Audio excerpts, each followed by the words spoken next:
Everyone, good morning. कैसे हो आप सब? आई विश आप सब बहुत बहुत बहुत ही अच्छे हों, स्वस्थ हों, मस्त हों, खुश हों और अपने जीवन में आगे बढ़ रहे हों।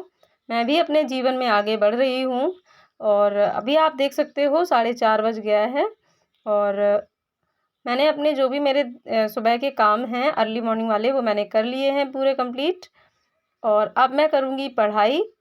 और जैसे कि आप सबको पता है बिहार की शिक्षक भर्ती निकल गई है, पर यूपी की शिक्षक भर्ती का कुछ पता नहीं है। इस टॉपिक पर भी बात करेंगे।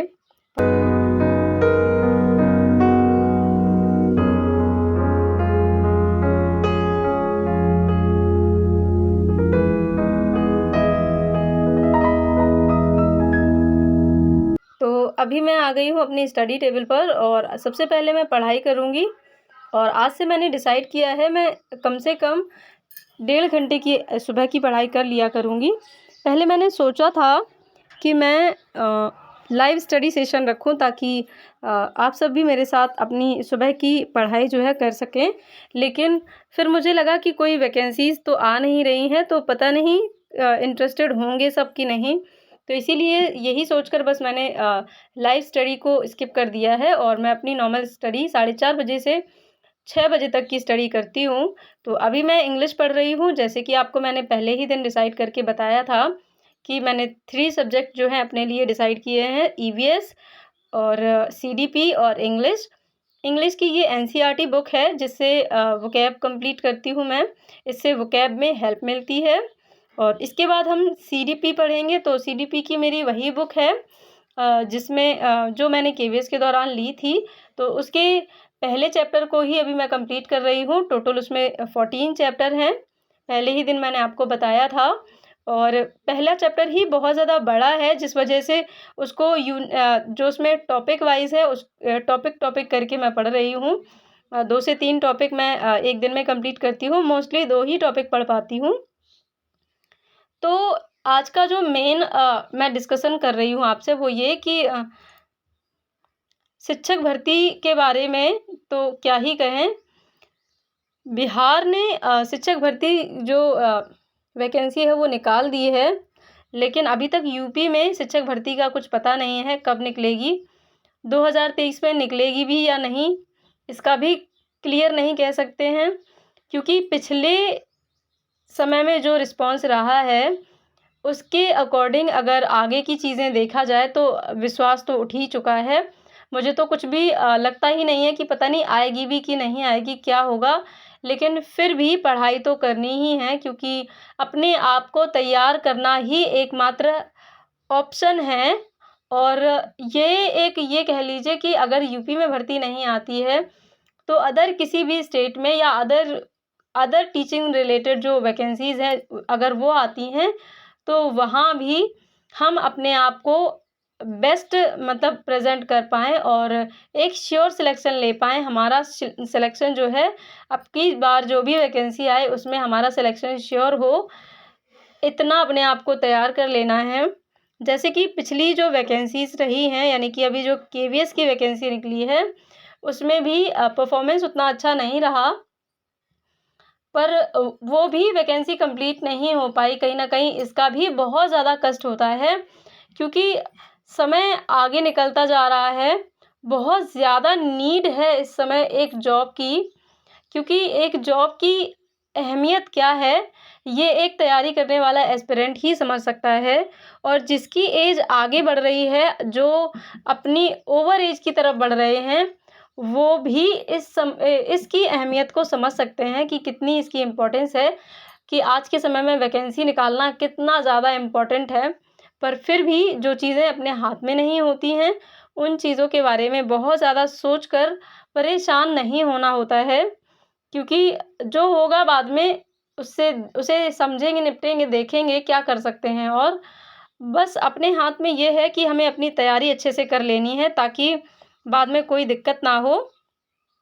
तो इसलिए पहले मैं अभी अपनी पढ़ाई अच्छे से कंप्लीट कर रही हूँ और कोशिश कर रही हूँ जो भी मैंने केवीएस के दौरान स्टडी की थी, वो मेरी कम ना हो जाए, वो मेरी परफ़ॉर्मेंस गिर ना जाए, बल्कि उसको मैं और अच्छे से एनहांस कर पाऊँ, जो मुझे अभी टाइम मिल रहा है उसका यूज़ करके।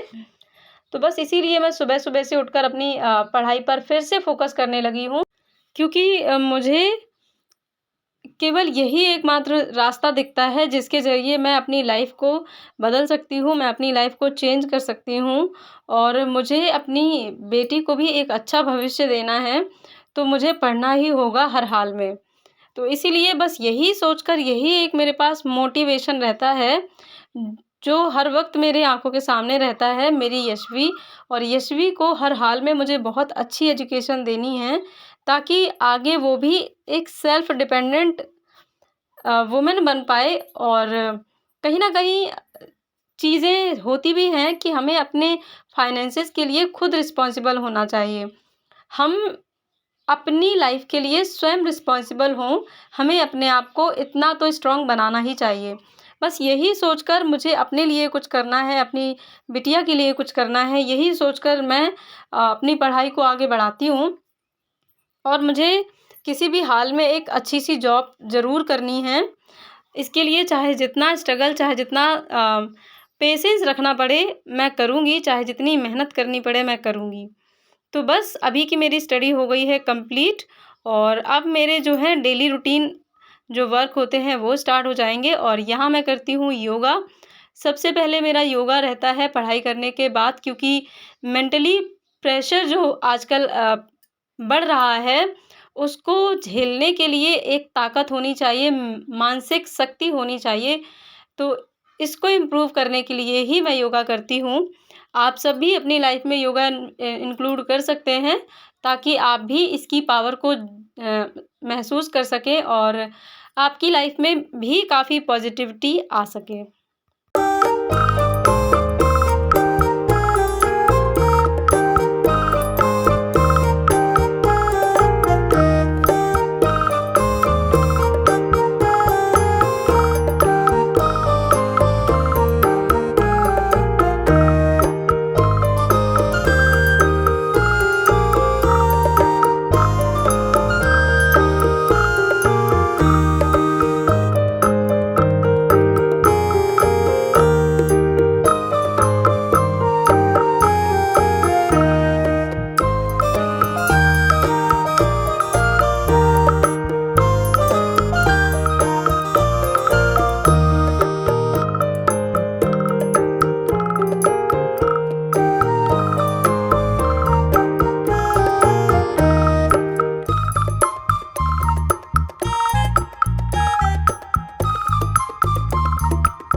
ये समय है फ्रेंड्स मेरे लंच प्रिपरेशन का और यहाँ मैंने लगभग घर की पूरी झाड़ू वगैरह लगाकर जो भी साफ़-सफ़ाई होती है, जो भी रूम्स की चीज़ें इधर-उधर फैल जाती हैं, उन सबको समेट कर और सारी चीज़ें व्यवस्थित करने के बाद फिर मैं आती हूँ यहाँ पर। ये किचन है मेरी, आप कह सकते हैं। तो किचन में आती हूँ और यहाँ मैं अपनी जो भी लंच की प्रिपरेशन है उसको आधा-आधा कंप्लीट करके रख देती हूँ। जैसे कि अभी आप देख सकते हैं सब्ज़ी मैंने कटिंग करके रख दी है और अभी मैं आटा छान रही हूँ।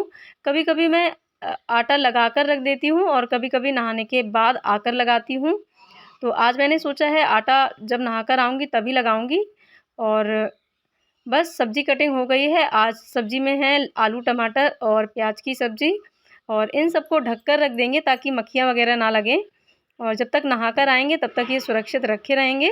और अब जाऊँगी मैं नहाने। तो देखिए मैं आ गई हूँ अभी नहाकर। नहाने के बाद थोड़ी-सी पूजा वगैरह कर लेती हूँ ताकि मन में पॉज़िटिविटी बनी रहे। मन को आजकल पॉज़िटिव रखना बहुत ज़रूरी है, क्योंकि वैकेंसी ना आने की वजह से बहुत ज़्यादा टेंशन मन में आती है।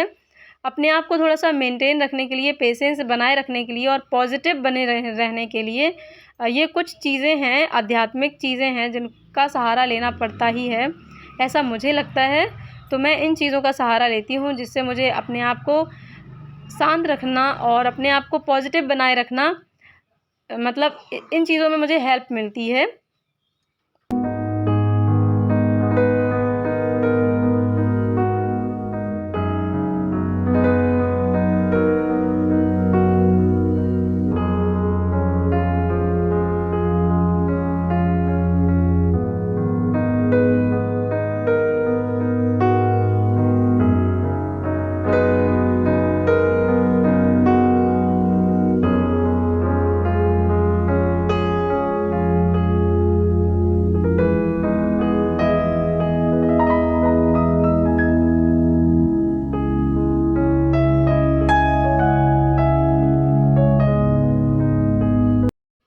और फ्रेंड्स, ये है मेरा लंच करने का टाइम। तो अभी मैं लंच करने जा रही हूँ। लंच बनाने के बाद ये सारी चीज़ें कंप्लीट हो गई हैं और अब मैं जा रही हूँ खाना खाने, और खाने के बाद फिर थोड़ा-सा यशवी पर ध्यान देना पड़ता है, उनको नहलाना-धुलाना, तैयार करना, और फिर इसके बाद और भी जो मेरे काम होते हैं वो कंप्लीट करती हूँ। तब जाकर मुझे थोड़ा-सा टाइम मिलता है, थोड़ा-सा रेस्ट भी करती हूँ, क्योंकि बॉडी को थोड़ा-सा रेस्ट ज़रूरी होता है। जब हम थके होते हैं तो उतना पढ़ाई में मन नहीं लगता है, इसीलिए थोड़ा-सा रेस्ट ज़रूरी हो जाता है। घर के इतने सारे काम करने के बाद थोड़ा-सा रेस्ट करती हूँ और फिर इसके बाद नई एनर्जी के साथ पढ़ाई करती हूँ। तो चलिए फ्रेंड्स, मिलते हैं शाम को। तो फ्रेंड्स, अभी ये है शाम का समय, जिस टाइम में मैं यशवी को ट्यूशन पढ़ाती हूँ, और उसकी फ्रेंड भी एक है, छोटी-सी उसी की उम्र की है, तो वो भी आती है पढ़ने। तो दोनों को साथ में बैठाकर पढ़ा लेती हूँ, तो यशवी भी पढ़ लेती है, उसका भी मन लग जाता है। और फ्रेंड्स, ये है हमारे घर का सामने का शाम का व्यू। तो ये था मेरा आज का पूरा व्लॉग। आपको कैसा लगा ज़रूर कमेंट सेक्शन में बताइएगा। उम्मीद करती हूँ, आशा करती हूँ कि आज का व्लॉग आपको पसंद आया होगा। और अगर आपका कोई भी क्वेश्चन रहता है, कोई भी कमेंट रहता है, तो आप कमेंट सेक्शन में कमेंट कर सकते हैं, आपको रिप्लाई ज़रूर मिलेगा। और तब तक के लिए पढ़ते रहिए, हँसते रहिए, मुस्कुराते रहिए और अपने आप को पॉजिटिव बनाए रखिए। फिर मिलते हैं किसी और नेक्स्ट व्लॉग में। Till then take care, bye bye.